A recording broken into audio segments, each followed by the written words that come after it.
one thing, don't ever shy away from our progressive values. One person's socialism is another person's neighborliness. Ah, yes, the Democrat Party. They're not capitalists. They're not on our side. That was Democrat Minnesota Governor Tim Walz a matter of weeks ago. He's the one that Kamala Harris chose to be the vice presidential running mate. He, not a bright man, not a smart man, not an intelligent man. And now, Led Zeppelin. Ba-da-ba-da-ba-da-ba-da-ba-da-ba.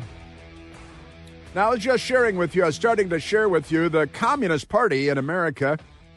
They call themselves the Democratic Party. Some of them call themselves Democratic Socialists, like the incoming mayor of New York City.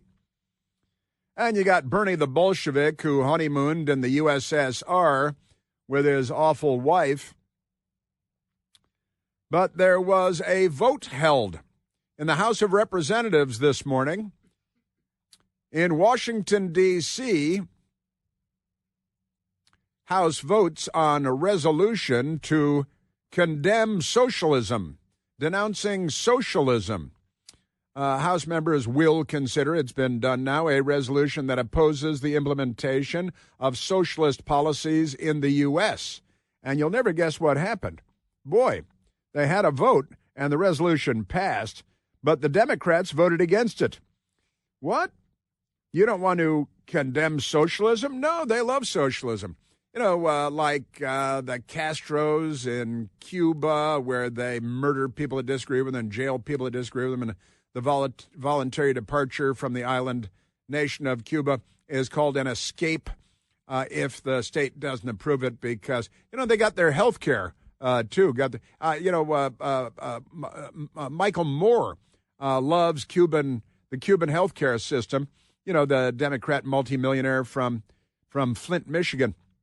He loves Cuban. And then Hugo Chavez took over Venezuela. It was the wealthiest, most prosperous, most successful nation in all of Latin America until the socialists took over, Hugo Chavez.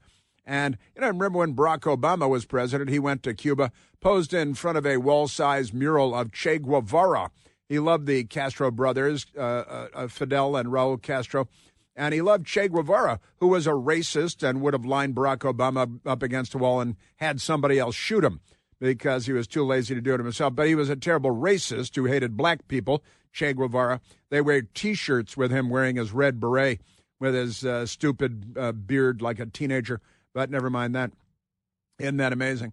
And so the vote was held, and 195 Republicans voted, and they all voted yay, which is the equivalent of yes.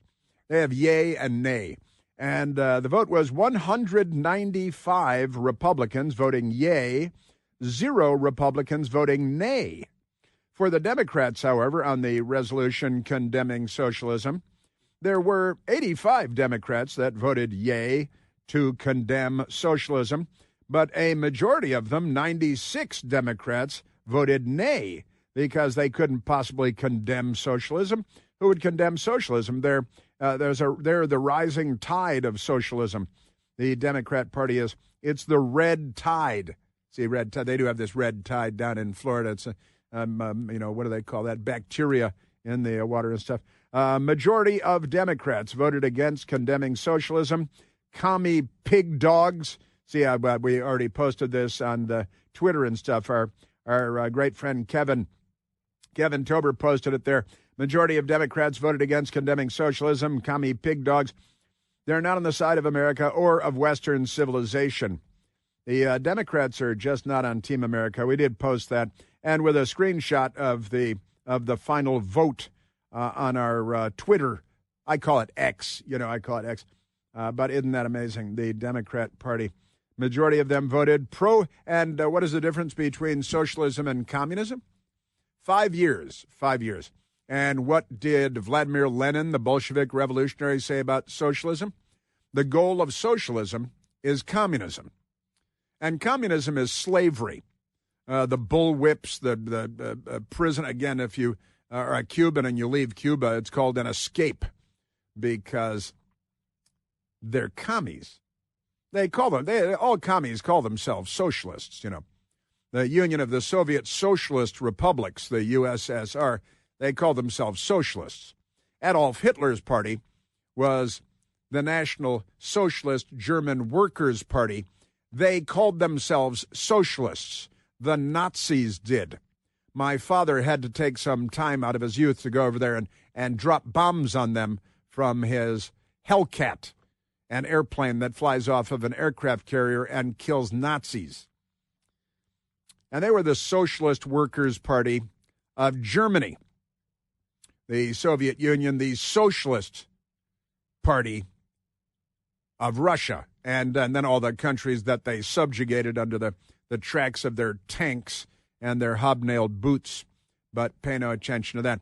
And the majority of Democrats in the House today, they couldn't possibly bring themselves to condemn socialism because, you know, they love Luigi Mangione, who murdered the United Healthcare CEO, Brian Thompson, because, you know, he's a capitalist, man. Now, they're in favor of subsidizing healthcare and murdering the CEOs of healthcare insurance companies because they're today's left. They're the Democrat Party.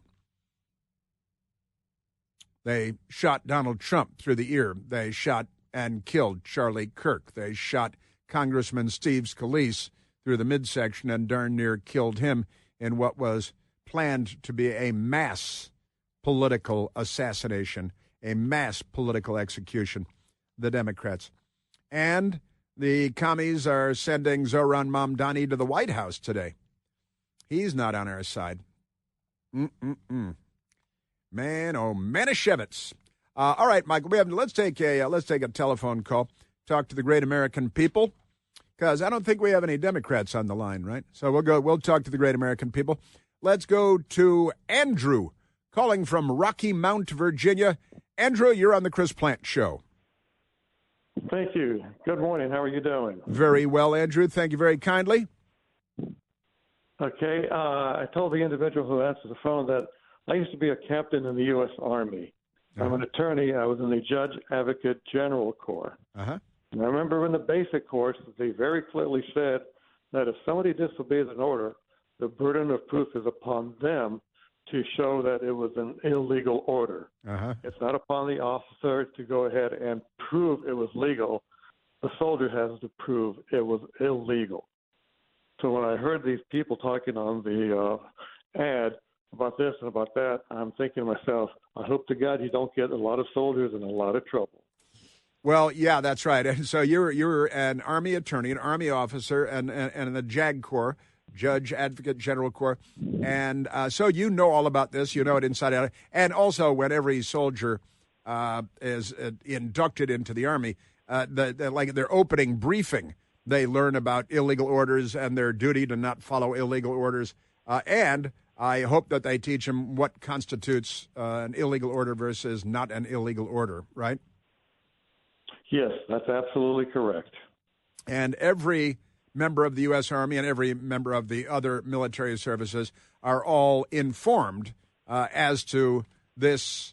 You know, it's peculiar to the United States of America, I think. I don't know if any other countries have this same, because we're so great and we're so much cooler than everybody else, that we say, listen, you know, if you're given an illegal order, not only should you not follow it, you're required to not follow that illegal order.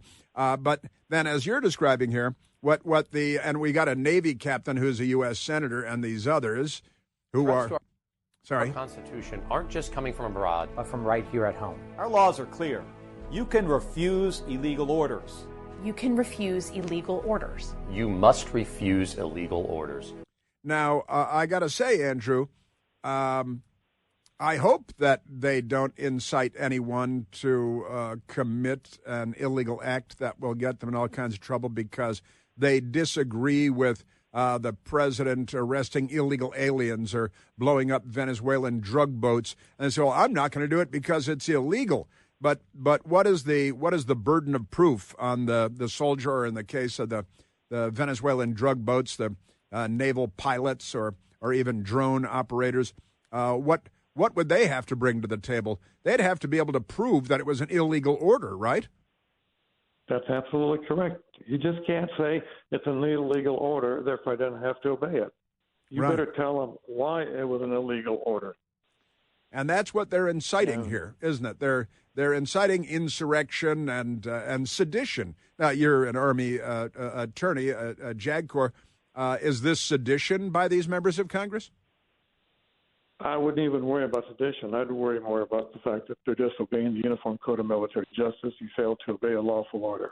Well, and you know something else, Andrew, and that is that, for example, I'll keep using Mark Kelly, a retired Navy captain, which is the equivalent of an Army colonel, of course, full colonel. But he could, technically, the president could recall him to active duty right now, couldn't he? It would be up to I believe, the Secretary of the Navy. He said it has to go up to that level to recall a service member who has retired. But he could be recalled, and he could face even court-martial, and he could lose his retirement benefits, and couldn't he, if he committed a crime like sedition? If that was proven, but recalling service members to active duty, it's rare, but it does happen. That's how they were able to get retired generals to become the commanders of some of the military academies. Huh? So it doesn't happen very often. No, it doesn't. It does happen. Yeah. Well, we don't often have members of the Senate calling for the military to rise up against the commander-in-chief either. Well, that's what was very disappointing. Kelly, you're a retired naval captain. Are you telling me that you did not have the common sense to go to the JAG Corps and ask them about the statement you were about to make? As a retired officer, you have access to the JAG Corps. I didn't know that. That's fun. That's fun. So when you saw this video, or when you heard what they said in the video, what was your first reaction? I said, "Holy cow! God, Holy smoke! Are you kidding me?" Yeah. I can't believe that you would get up there and go ahead and tell them to disobey an illegal order without giving the rest of the story. Yeah. Remember, you need to prove it's an illegal order. Yeah. Yeah, they give them half the information. If anybody does disobey a lawful order, they should sue these members of Congress to smithereens for convincing them that they should become insurrectionists in the ranks of the U.S. military and engage in this conduct, defying the commander-in-chief. You know, it's not defying a major, a lieutenant colonel. It's the commander-in-chief issuing these orders very specifically. The Democrat Party is they're just not on Team America. I don't know what's happened to them. I used to be a Democrat. Then I realized what was going on, and I said, "Forget it. This is a joke." Yeah. Good for you. Fact, where I was stationed down south, and someone who was a native from Alabama, been there all of his life, parents, grandparents, and he said, "You do know that most of the members, if not all of the members of the Ku Klux Klan were Democrats, don't you?" I said, "No." And, yep, I got an education. Yeah, that's a fact. Nathan Bedford Forrest, a Confederate officer in the Democrat Army of the Confederate States of America, started the White Knights of the Ku Klux Klan shortly after the end of the Civil War when the Republicans beat the Democrats, and then the Democrats assassinated Abraham Lincoln, the first American president assassinated, but not the last for the Democrats. They've shot and assassinated and shot and wounded a number of American presidents since then. And, yeah, they gave us the KKK, and that every Jim Crow law was a Democrat law. And literally in every Jim Crow state, every Jim Crow city, every Jim Crow law was a Democrat Party law, not on Team America. Andrew, I'm very happy that you called in. Thank you very much for making offering a measured and an intelligent and well-informed, educated contribution to this discussion. I appreciate it, and God bless you. I'm saluting you. Thank you very much, and you have a very nice day and weekend. Thank you. Thank you, Andrew. Army officer, Army captain, Army lawyer, knows whereof he speaks. Captain Kelly, just a disgrace. Andrew, that was great. That was great. When Mary said, "Let it be done to me according to your word," She embraced God's plan, even with uncertainty and risk and sacrifice. Her yes brought Jesus into the world. That's how that works. Today, countless mothers in America face the same moment of decision when they see their baby on ultrasound. They might be scared, they might be unsure of which way to go, but this is their moment to say yes, and that moment could pass, but you could be there to make the difference right now. Because of the generosity of listeners like you, people like you, Preborn and Preborn's network of clinics can help provide immediate support, helping thousands of mothers embrace life, showing them their babies in ultrasounds. They've already saved 380,000 babies. They've been rescued by Preborn. This holiday season, don't let another life be lost. Be the hope for the hurting mothers in America and their at-risk babies. Just say yes to life today. To donate securely, all you have to do is dial pound 250. When prompted, you say the keyword baby. That's pound 250. The keyword is baby. Or you can go to Al Gore's Amazing Internet and visit preborn.com/plant. That's me, preborn.com/PLANTE. All of your gifts are, of course, tax deductible, and the organization gets a 5-star rating from the people that rate charities. It is a wonderful program, and it impacts eternity. Yes, sir. I love the callers we get to talk to on this show. It's so great. I love this country. It's a great place. Let's get together and save it.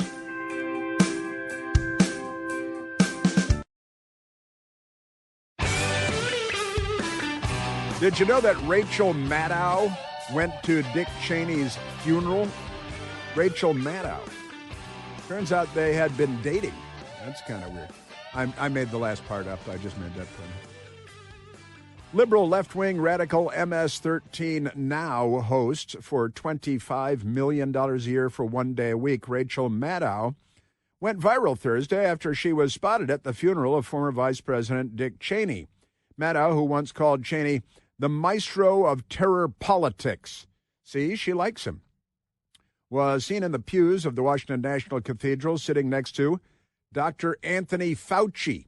Fauci, isn't that great? Because where else would she sit? I'm telling you. Image of Maddow appearing at Cheney's funeral memorial service caught many by surprise. Can't believe that. Yeah, and sitting next to Fauci, she looked very distressed, weepy. She actually loved Dick Cheney. She didn't really. I'm making that part up, too.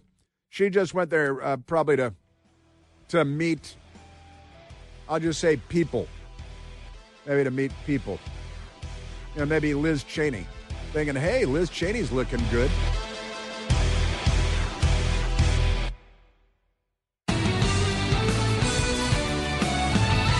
That's right, Rachel Maddow. Very strange development, I've got to say. The headline at Politico is Mourning Dick Cheney. Mourning Dick Cheney. And I don't know, it's weird, Rachel Maddow there looking sad in the pews and things. Rachel Maddow loves Dick Cheney? That's kind of strange. What? Maddow loves Dick Cheney? That's completely crazy. That's nuts. Man. Look who's sitting next to Rachel Maddow at Dick Cheney's funeral. Hey, it's Dr. Anthony Fauci. Isn't that great? Maddow. She looks genuinely sad, too. That's pretty wacky, I've got to say. When I say wacky, I'm not necessarily, Maddow loves wacky. We'll just say wacky. Dick Cheney. What? I've got to start thinking about the FCC here talking about all these things. Isn't that crazy? Yes, it is. And also on Capitol Hill today, the majority of Democrats, 98 of them, voted in favor of socialism by refusing to denounce the evils of socialism. And one of the Democrats, interestingly enough perhaps, is named Castro. They've got a Democrat named Castro, kind of ironic, from Texas. And Democrat Congressman Castro from Texas voted not to condemn socialism, the evils of socialism. So they only murdered 100 million people and enslaved a couple of billion people. And And why would that be a problem? You people. Man, oh, man. All right, let's go to the telephones, Michael, talk to the nice people. Let's go to Justin, calling from Wilmington, North Carolina. Justin, you're on the Chris Plant Show. Hey, good morning, Chris. Happy Friday. Thank you. I had to call about this socialism thing because I'm kind of anti-socialist. You said that communism is slavery. I call socialism economic slavery for all. And at the root of it is our lawmakers and forcing us into socialism through their spending and taxing and what they do. And at the other end of socialism is our public education system, which they should just call our socialist indoctrination daycare centers, universal. Yeah. And you know who started universal public education and daycare was, I believe it was Hitler in 1930s Germany, and he spread it out to Austria and, the other places he had conquered, so he could put all the mothers to work and tax the mothers and then indoctrinate the children and then take away, eventually they took away parental rights and, turned the children into little SS officers. But they don't teach American history, and they don't teach the Declaration of Independence anymore. What they teach our children is socialism, and we have to stop it, or we will become a socialist nation.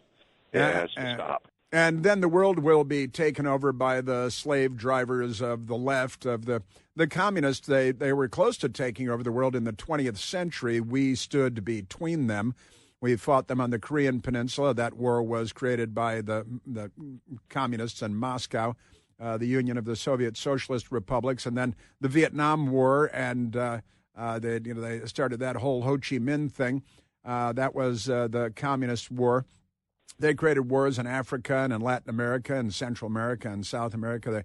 They spread slavery. They ruled by the iron fist. They believe, and we had an Obama administration official quoting Chairman Mao saying that they believe that all power comes from the barrel of a gun. And socialist Democrats like Bernie Sanders and the gang, they say, oh, everything's socialism. The yellow stripe on the street is socialism. When you go to your public library and you call your fire department or the police department, what do you think you're calling? These are socialist institutions. They're public services. They're public service institutions. They make crazy claims like this, like the police. You got a police department? That's socialism. You got a library? That's socialism. No, these were paying tax dollars, and these are public service and public safety issues. But the Democrats are anti-public safety now. They're pro-crime and pro-criminal, pro-illegal alien gangs from Venezuela. They're not the good guys. But, Justin, you're right. And let me go beyond that, because taking over health care is gigantic socialism. That's huge. That means the state has the power to switch you off, to shut down your health care. And that's what the left has been fighting for. Barack Hussein Obama and the people his fellow travelers. They're looking to take away our money, take away our rights. And by the way, we're $37.5 trillion in debt because of the generosity of the left and the complete fiscal irresponsibility. But look at the Cloward and Piven strategy, a couple of left-wing college professors who came up with a plan to bankrupt capitalism by bankrupting the United States of America, bankrupt capitalism worldwide. And that means that communism will take over and rule. And then we'll, recreate the Gulag Archipelago and slavery. The Chinese they murder, they're not citizens. They murder their own subjects to take their organs from them. If party officials need fresh organs, they literally kill Chinese. They like to kill Uyghurs and take their organs because they're an ethnic minority and a religious minority, a Muslim religious minority. But communism, you and I know, Justin, because we're not idiots and we weren't brainwashed properly, apparently. We know that communism is literally the greatest source of evil in the history of the world. Genghis Khan and Kublai Khan didn't murder people the way that the communists murdered people in our parents' lifetime. And then the left in academia and in public schools, they erased all that. This is what information dominance is all about. You just never let our door be darkened again by the truth about the left on the planet Earth And just in the Democrat Party, they have become that evil and nefarious force on planet Earth. And if they can take down the United States and capitalism here, then the totalitarians will rule the world. Yep. Well, they're doing it through national debt. Yeah. It's economic slavery for all. And we all owe $250,000 in taxes when we're born. Yeah, when we're born. Yeah, right. Forget about your college loans, your college debt. We are stuck with that at birth in the hospital. Here's the bill: $50,000 for the hospital and $250,000 for the national debt. Isn't that great? Well, Justin, I'm glad that you're aware and paying attention and saying it out loud. Thanks, Chris. Have a good day. Thank you, Jason. And honestly, everything that they do to expand your dependence on the state, on government, and it's always sold as the greatest thing ever. Isn't this great? And it's going to be, that you're going to have free buses in New York. This is what the communists up there are saying. We're going to have free bus. And this Zohran Mamdani meeting with President Trump this afternoon. And let's go to number 5. We'll go back to number 5 because this is the Democrat Party today. President Trump is ending wars. He's fighting drug cartels. He's against the bad guys and he's with the good guys. Whereas the Democrat Party, they're voting in favor of socialism in the House of Representatives today. When you don't vote to condemn the evils, then you're either an ignorant slut or you're just evil. They're really the only choices. If you know anything about communism, look up Gulag Archipelago. Zohran Mamdani in June. The mayor will use their power to reject Donald Trump's fascism. And I love that soundbite because the headlines today, the headlines everywhere are Donald Trump called Zohran Mamdani a communist. And there's story after story about how Donald Trump, and he did call Zohran Mamdani a communist. And none of them say Zohran Mamdani called Donald Trump a fascist, which he did repeatedly in various forms, and an authoritarian and must be stopped, all these terrible things.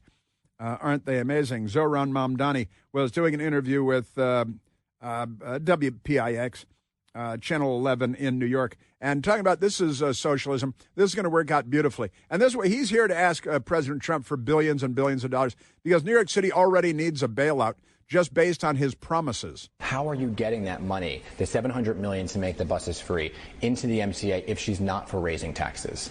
I think that the two clearest ways to raise that money is through the raising of the state's corporate tax to match that of New Jersey.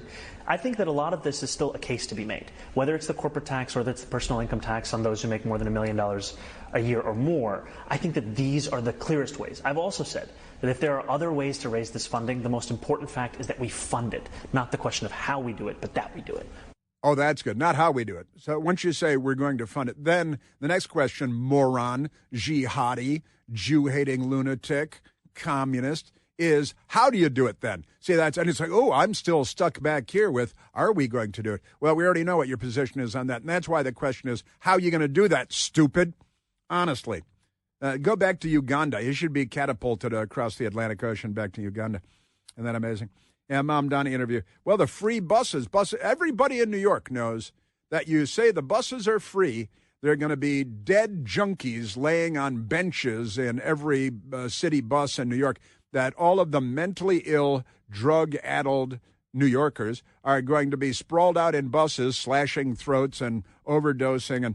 And the whole winter, you won't want to take the buses because they'll be full of crazy, mentally ill homeless people who are never institutionalized. They're just thrown out on the sidewalk to fend for themselves until they commit a crime so heinous that they have to be thrown in prison, or until they die and the city goes by and picks up their bodies, because that's what the Democrats are doing.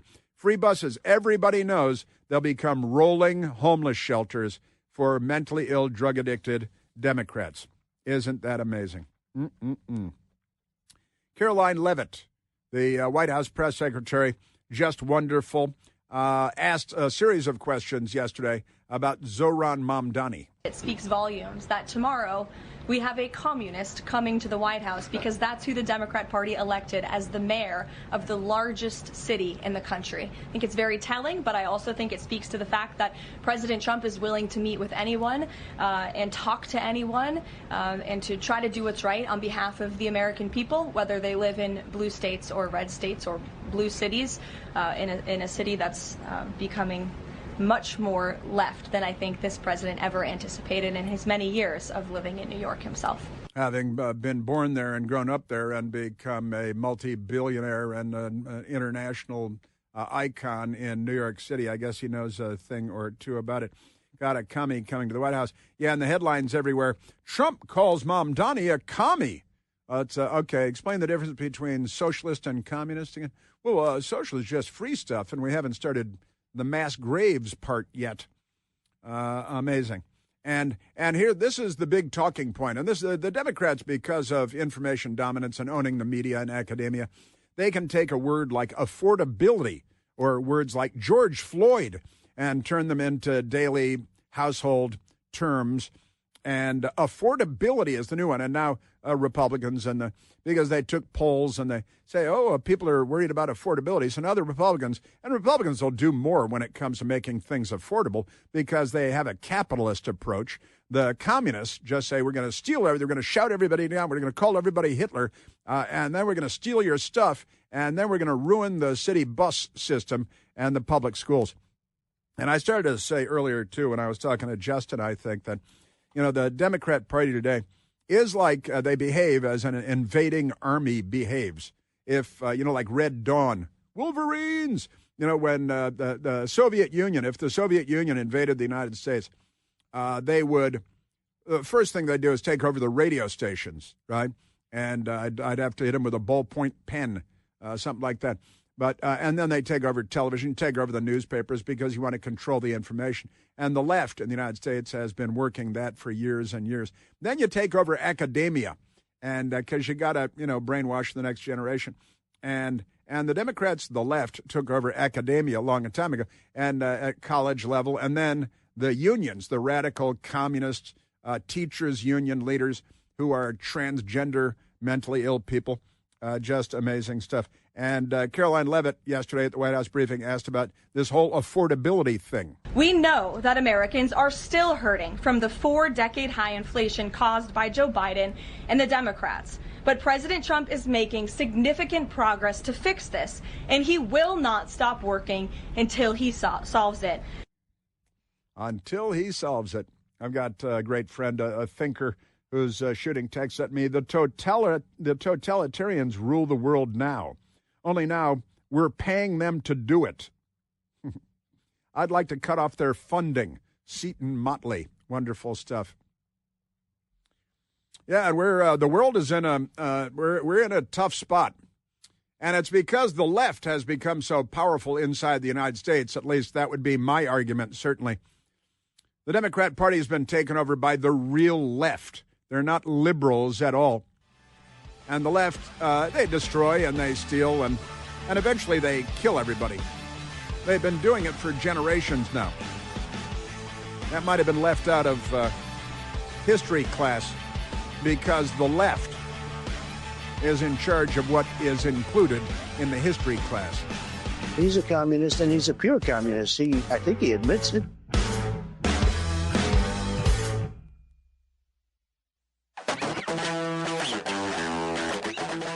It's so much to get to. I wanted to play Hakeem Jeffries running from cameras with a communist smirk on his face, saying, how am I going to vote on the communist thing? I wanted to play games. I'd like to be here for another hour today. Right now, I'd like to go to a caller. Let's go. A Democrat called in by the name of Jerome from Charleston, South Carolina. So let's go to Jerome, calling from Charleston, South Carolina. Jerome, you are on the Chris Plante Show. Hey, Chris, when did you decide that you were going to vote for a demagogue, an anti-Semite, and a draft dodger all wrapped into one named Donald J. Trump, the orange-faced man who dyes his face of different colors, orange, sometimes white? Hey, Where did you? And I'm an 8-year veteran, so I can call him a draft dodger. Because how do you get 4 deferments, Chris? How does Trump get 4 deferments? 4. How do you get 4 deferments? Well, you're aware that Joe Biden received 5 deferments and then was given a medical deferment because allegedly of asthma during the Vietnam War. You didn't vote for Joe Biden. You voted for Donald Trump. I'm asking you about Trump. And you called him an anti-Semite. His daughter converted to Judaism. His grandchildren are Jewish. He brought peace to Israel. They named a town after him in Israel. And I don't think he's an anti-Semite. As for the draft, he caused his lawyer to go to prison. Michael Cohen, his lawyer who's Jewish. Chuck Schumer says his relationship with Jews is transactional. What does that mean? Huh? That means that he can use you, he'll use you. Means that Chuck Schumer is political with every breath that he takes, and he's the lizard king. Now, you voted for Joe Biden, and you voted for Kamala Harris, right? Yeah. Okay. Yeah. Now, you say you served 8 years in which military service, Jerome? I was in the Air Force. General C.Q. Brown, who served 41 years and was fired he made him retire, but it's basically like he fired him. He was the Joint Chiefs of Staff, General Brown, who's like a hero to me. How does a guy with 4 deferments fire a guy with 41 years of service? Well, in the Air Force? How do you do that? Well, you become the commander-in-chief and the president of the United States, and then you're annoyed by C.Q. Brown. What was your MOS? Well, I worked with classified information. So, when I saw those classified documents at Trump's Mar-a-Lago, I said, there ain't no way in hell that's supposed to look like that. No way. You're right. The FBI brought those classified document cover sheets and arrayed them on the floor, took the pictures, and released them to CNN. So you're right. It's not supposed to look like that during an FBI raid of a former president for political reasons. Jerome, I asked what your MOS was in the Air Force. What was your MOS? I served in the military. Look, it's been over 50 years. It's been 40-something years since I served, so I don't remember it. But I know that I was in the military. I served a year in Korea. You know Korea where they with barbed wires and all? Well, God bless you anyway, Jerome. Have a great American weekend.